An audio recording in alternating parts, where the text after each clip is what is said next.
from the Shanghai Crown. We're live for you from the Shanghai Crown Plaza Hotel.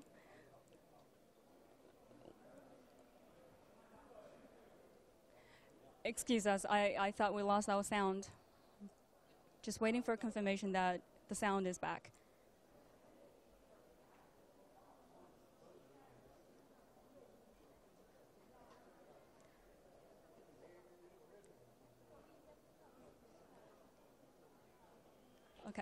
Okay, hi again and welcome to CGTN. We're live for you from the Shanghai Crown Plaza Hotel, where the 24th Shanghai TV Festival will kick off with a forum that invites directors from major TV stations to discuss the leading power of mainstream media. Shanghai is the commercial hub of China that is also exposing itself as a cultural metropolis, especially in the following 2 weeks. As it hosts the 2018 International Film and TV Festival. And we're now at this forum, which is a TV station directors forum that is host to discuss the leading power of mainstream media. And right now we're waiting for directors from these TV stations to arrive. And to give you some background information, this TV festival marks the beginning of the 2018 Shanghai International Film and TV Festival, which is further broken down into a 5-day TV festival that begins today, and also a 10-day film festival that will begin on the 16th of June. And yeah, this is where the forum will take place. And later, hopefully, we'll grab a few of the TV directors, because for those of you who are interested in China's TV industry and to learn about where it is heading, this is a good place to start. So whilst we wait for the forum to begin, let's walk you through some of the highlights of this year's TV festival. One of the highlights is definitely the commemoration of the 60th birthday of Chinese TV drama. See, I didn't know any of that until I came to this forum, and I thought that was totally interesting because I went online and did some reading about the first TV drama ever in Chinese history. And I've pulled up some photos for you to see here, because back then there was no technology to tape record, and all we've got is this archived photos. So this story is named The Vegetable Pie and was aired on June the 15th, 1958. There are just too many interesting things about it. The story itself is simple. It tells the story of a younger sister who was trying to feed her dog with a vegetable pie, but then her elder sister saw this and stopped it because and started telling her younger sister the story of how their family survived from famine and how their mother died to save this last piece of the vegetable pie for her girls. So that was back in the 50s, and there was a lot of famine in China.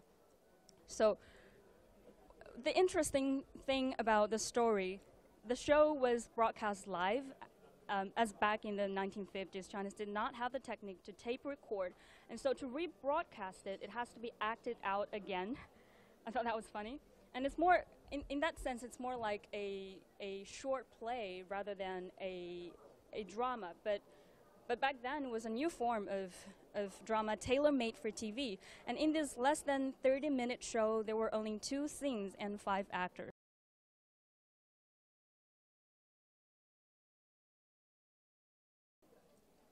And you can see, yeah,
I'm sorry that we lost the signal for a while, and we moved away from the crowd and to the outside of this forum venue.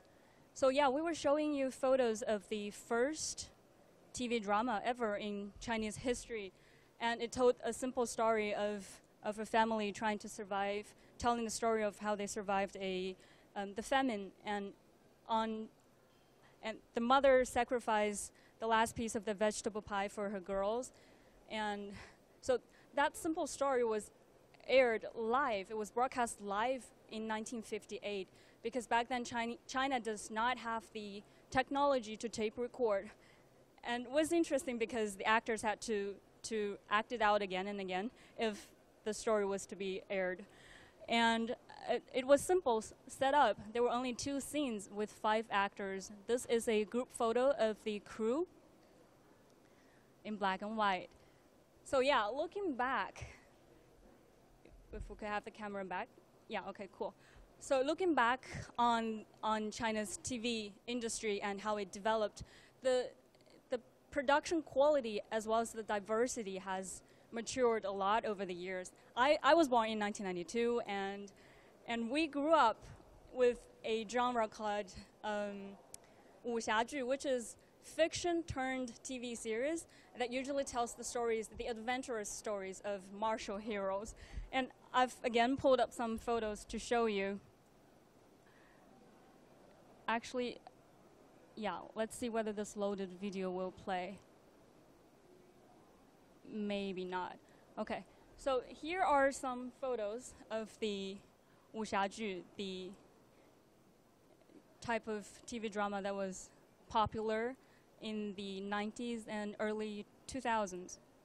You could see the actors were all dressed in ways that are quite different from our daily wear, but it was interesting because they usually embark on a journey. Well, these martial heroes, they embody the virtues of fortuity and honesty, and during their journey, they always pick up some kind of romance. And here, yeah, this is usually how they're dressed, and they're also known as the swordsmen or swordswomen. So that was the genre that was quite popular in the 80s and 90s. But okay, this is a website of Youku. Is sort of like the Chinese version of YouTube, and you could see, like today, there are just such a variety of TV production, from dramas here to TV dramas that are made specifically for online watching, and TV shows, varieties, and films. Yeah. So from this brings us to the question of how much internet has changed people's habit of watching TV today. And with that, I think that's going to be discussed by today's forum guests. And so let's try grab a few of them and see whether they could answer the questions for us. So I was told that the director of Hunan Broadcasting System would also be here today, and that is Hunan Broadcasting System is famous in China for producing quite a few massive ratings hit, which includes the latest hit is a 2017 political drama that is known as the Chinese version of House of Cards. It featured high-level government corruption in China since 2004. So let's see whether we could grab the director of the Hunan Broadcasting System. The system also operates an online platform named Mango TV that has dozens of millions of daily active users. Okay. The forum has started, so we'll have to grab the guests later after the forum.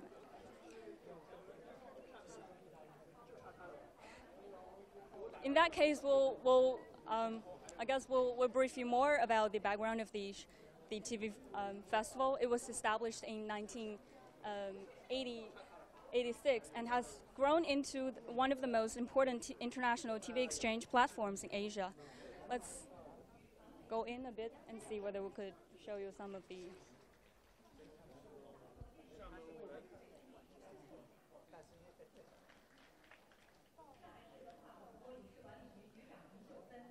This is a forum of TV station directors, and they'll be discussing the leading power of mainstream media today. That's the deputy editor-in-chief of the Central China Television, and there's also director of Shanghai Media Group, Mr. Gao Yunfei. 江苏省广播电视总台台长胡宇。 And the director for Jiangsu Broadcasting System, TV and Radio Broadcasting System. 以及黑龙江广播电视台台长杨晶。那么我们知道，在现场呢，还有来自宁夏、福建、青海、新疆、河北、吉林、江西以及厦门台的台长，还有我们各省市台的领导们，还有业界的专家以及媒体朋友们，同样欢迎你们的到来。今年的上海电视节可以说呢，正处在时代浪潮的一个关键节点。While the forum begins. Okay, so earlier we talked to some of the guests, but unfortunately we couldn't get them on air as we started a bit late. And they told us that Shanghai, the head of the Shanghai Media Group told us that the city is building itself as a cultural metropolis of China, and that's why it's hosting this International Film and TV Festival. And the festival begins in 1986, and today has grown into one of the most important international TV and exchange platforms in Asia. So we were talking about the highlights of the festival. And apart from the 60th birthday of the Chinese TV drama, there's also a Magnolia Awards ceremony, and for that awards, over 800 TV dramas, documentaries, animations, and TV shows had been submitted from more than 50 countries and regions, and 55 of them have been nominated, and the final winners will be announced on June the 15th at the awards ceremony at the Shanghai Oriental Arts Center. So there'll be also screenings of the dramas and films and shows, TV shows across the city in the following days.